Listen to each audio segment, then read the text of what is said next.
Kematian prajurit 2 TNI, Luki Cepril Saputra Namo, masih menyisakan kesedihan dan kepedihan yang mendalam bagi keluarga besarnya. 6 Agustus 2025, dirinya tewas, diduga karena mendapatkan penganiayaan dari seniornya. Luki yang baru lulus pendidikan 2 bulan lalu dan bertugas di Batalion Pembangunan 843 Wakange, Mere, Nusa Tenggara Timur, ternyata tak mampu menahan gempuran dari para seniornya. Sekarang maunya bagaimana? Sang ayah yang mendapatkan berita tentang kematian sang putra kebanggaannya ini tak mampu menahan emosi, kemarahan, kekesalan, kesedihan, semua bercampur jadi satu. Saya jiwa merah putih. Anak tentara aja dibunuh kok, bagaimana mau yang lain? Intinya dia tuh penganiayaan. Suara tangisan sang ibu Luki, Sepriana Paulina Miprey pun tertutupi oleh teriakan kemarahan Sersan Mayor Christian Namo, ayah Luki yang juga merupakan anggota TNI. Tidak ada perintah selain perintah saya. Keluarkan satu lawan saya. Saya nyawanya, saya pertaruhkan dan nyawa keluarga saya. Keluarkan! Woi, cepat, bawa! Bawa anak saya! Dengan masih menggunakan seragam kebanggaannya, sang ayah nampak geram dengan apa yang menyebabkan anaknya tewas. Keluarkan dari rumah sakit tentara! Keluarkan! Manusia siapa? Keluarkan anak saya, keluarkan! Christian Namo tak kuasa melihat peti mati yang berisikan anaknya yang sudah terbujur kaku. Sudah tak memikirkan lagi seragam dan pangkat yang dikenakannya. Sang ayah hanya meminta agar peti mati putranya segera diangkat dan dibawa ke rumah duka. Saat itu, semua hanya terdiam mendengar perintah ayah Luki.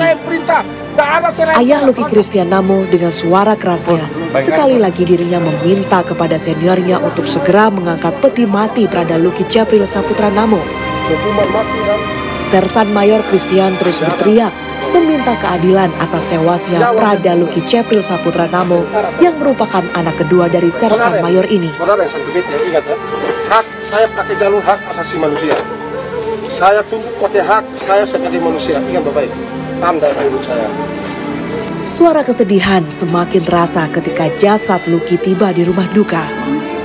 Tangisan keluarga pecah di atas peti mati seorang prajurit TNI yang sudah terbujur kaku.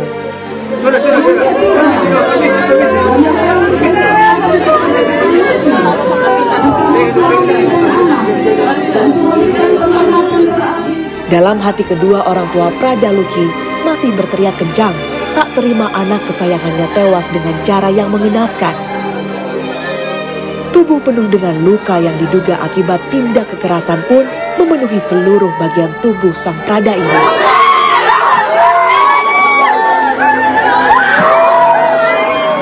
Suara kesakitan sang anak pun sebenarnya sudah pernah disampaikan korban kepada sang ibu angkat yang berada di daerah Nagekeo.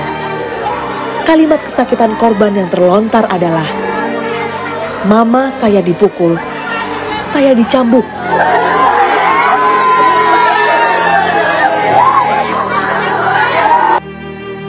Mama, saya dipukul sama Bama dan Sintel dan senior-senior yang lain. Saya seorang ibu, saya minta keadilan. Saya anak sudah mati sia-sia. Mati di medan perang saya terima. Itu tugas dia, bela negara, bela bangsa. Ini mati sia-sia di tangan senior. Proses mereka pecat. Bila perlu hukuman mati.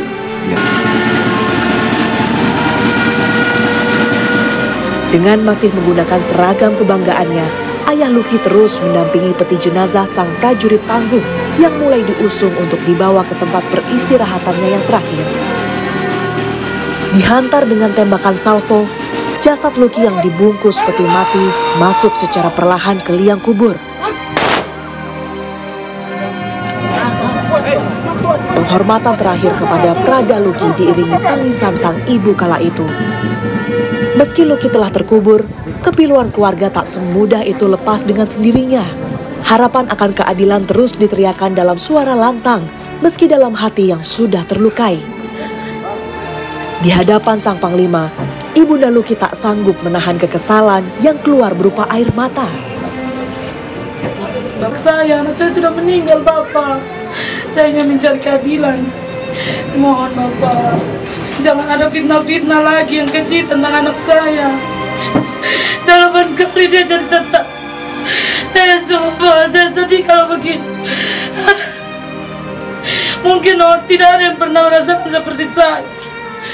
20 prajurit TNI AD dari Teritorial Pembangunan 834 Wakange Mere, Nageko NTT, kini resmi jadi tersangka kasus kematian Pradaluki Cepril Saputra Namo. Seluruhnya 20 tersangka yang sudah ditahan dan kemudian akan ditindaklanjuti dengan pemeriksaan selanjutnya. Itu apakah ada perwira jenderal? Ada 1 orang perwira. Semua tersangka dan salah satunya berpangkat perwira kini sudah ditahan dan diperiksa oleh polisi militer dan Pomat 9 Udayana, lalu dibawa ke Kupang untuk proses hukum lebih lanjut.